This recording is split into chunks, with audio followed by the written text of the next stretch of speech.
Hey there everyone আসসালামু আলাইকুম। আমি আজকে অনেক গুরুত্বপূর্ণ একটা টপিক নিয়ে আপনাদের সাথে কথা বলবো। টপিকটা হচ্ছে যে আমরা যখন কোনো জবে অ্যাপ্লাই করি সেই সময় কিন্তু আমাদের সবচেয়ে মোস্ট ইম্পর্টেন্ট সেটা হচ্ছে আমাদের সিভি। সিভিটা যদি আমাদের খুব বেশি ভালো না হয় সেই ক্ষেত্রে কিন্তু আমরা প্রথমে রিজেক্ট হয়ে যাই। তো আমি দেখতে পাচ্ছেন স্ক্রিনে আমি একটা সিভি ওপেন করে রেখেছি, এটা ক্যানভাতে ওপেন করে রেখেছি। সিভিটা দেখে অনেক বেশি মডার্ন মনে হলেও সিভিটা কিন্তু আমার রিসেন্ট না, এটা হচ্ছে 2022 অর্থাৎ 2022 এর একটা সিভি, যেটাতে আমি আমার প্রথম জবে অ্যাপ্লাই করেছিলাম এবং আলহামদুলিল্লাহ প্রথম জবে অ্যাপ্লাই করার পর এই সিভিটাই আমার ইমপ্রেশন এনে দিয়েছিল। অর্থাৎ এই সিভিটা দেওয়ার পর সাপোজ আপনি কোথাও যদি কোনো সিভি দেন, সেই সিভি দেয়াতেই কিন্তু আপনি শর্ট লিস্ট হবেন কিনা সেটা নির্ভর করতেছে। আমি আজকে এটা এই জন্যই দেখাচ্ছি। সো রিসেন্টলি আমরা একটা হায়ারিং বিজ্ঞাপন দিয়েছিলাম, সেখানে আমরা মোটামুটি অনেক সিভি পেয়েছি এবং ম্যাক্সিমাম সিভিগুলো আমাদেরকে রিজেক্ট করে দিতে হয়েছে। যার ম্যাক্সিমাম রিজন হচ্ছে যে সিভির ফরম্যাটটা ঠিক ছিল না, সিভির স্ট্রাকচার দিতে হয়, ইমেল লেখা কোনো কিছু ঠিক ছিল না, সাবজেক্ট। মোট কথা হচ্ছে যে এটা আসলে আপনাকে শর্ট লিস্ট করার জন্য যে রিজনগুলো থাকে কোনোটাই ঠিক ছিল না। সো আমার দেখেন এটা কিন্তু অনেক আগের একটা সিভি, বাট আমি যদি আরেকটু দেখাই, এই সিভিটা 2022।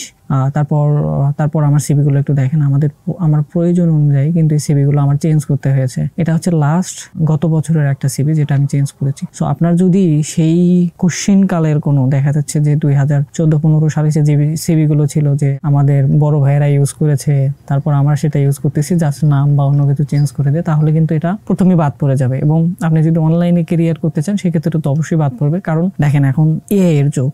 এর যুগে যদি আপনি এমন হয় যে আপনি সেই প্রাচীন যুগের সিভি ইউজ করেন, তাহলে কিন্তু এটা আসলে কি দেখায়? এটা দেখায় যে আপনার কোনো সফট স্কিল নাই।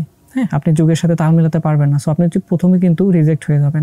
সো আমাদেরকে কয়েকটা বিষয় খেয়াল রাখতে হবে। যেমন ধরেন এখানে কিন্তু আমি বলে দিয়েছিলাম, এটা গত 23 সালে আমি এটা পোস্ট করেছিলাম। সো এখানে আমি দিয়েছিলাম যে এখানে কি কি থাকতে, এদের দেখেন এখানে first impression is the best impression, your resume is your mirror. অর্থাৎ আপনার রিজিউমি দেখে আপনাকে মিন করতে পারবে যে আপনি আসলে কেমন হতে পারেন বা স্কিল। দেন হচ্ছে রিজিউমিটা হচ্ছে এক ধরনের কোশ্চেন হতে পারেন। অর্থাৎ আপনার ভাইবা বোর্ডে যারা থাকবে তারা কিন্তু এই কোশ্চেন দেখে আপনাকে প্রশ্ন করবে যে আপনার ভেতরে কি কি নলেজ আছে আর কি। সো আমরা একটা আইডিয়াল সিভি বা রেজুমিতে কি কি থাকতে পারে সেটা একটু আমরা দেখা ট্রাই করি। সো এখানে দেখেন, এখানে আছে যে প্রতিটা রেজুমিতে এই সেকশনগুলো থাকা আবশ্যক। কন্টাক্ট ইনফরমেশন এটা মাস্ট দিতেই হবে। দেন হচ্ছে পার্সোনাল স্টেটমেন্ট, অর্থাৎ আপনার কেরিয়ার অবজেক্টিভ বা সামারি যেটা সেটা। দেন হচ্ছে ওয়ার্ক এক্সপিরিয়েন্স। সো আপনার যদি ওয়ার্ক এক্সপিরিয়েন্স থাকে দেন এটা বেটার, আর যদি কোনো ওয়ার্ক এক্সপিরিয়েন্স না থাকে সেক্ষেত্রে আপনার স্কিলগুলো আপনি দিতে পারেন, অথবা যদি আপনি কোনো প্রজেক্টে কাজ করেন, পার্সোনাল প্রজেক্টে কাজ করেন, আপনি সেগুলো এখানে দিতে পারবেন। দেন এডুকেশনটা আপনি খুব বেশি দেওয়ার দরকার না, লাস্ট 2টা দিলেই হচ্ছে। যেমন আপনি যদি ইউনিভার্সিটিতে পড়াশোনা করেন সেটা দেবেন এবং এর নিচে যেটা আছে সেটা আপনি দিতে পারেন। অ্যান্ড দেন হচ্ছে আপনার স্কিল, এটা সবচেয়ে বেশি ম্যাটার করে, এটা কিন্তু আপনাকে সেইভাবে দিতেই হবে।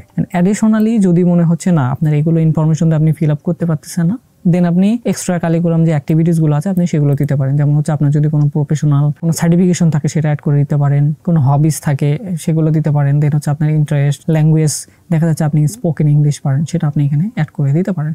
অথবা আপনি কোনো হচ্ছে অ্যাওয়ার্ড পেয়েছেন কোনো কাজ করতে, সেটা আপনি করে দিতে পারেন আর কি। সো এটা হচ্ছে আইডিয়াল।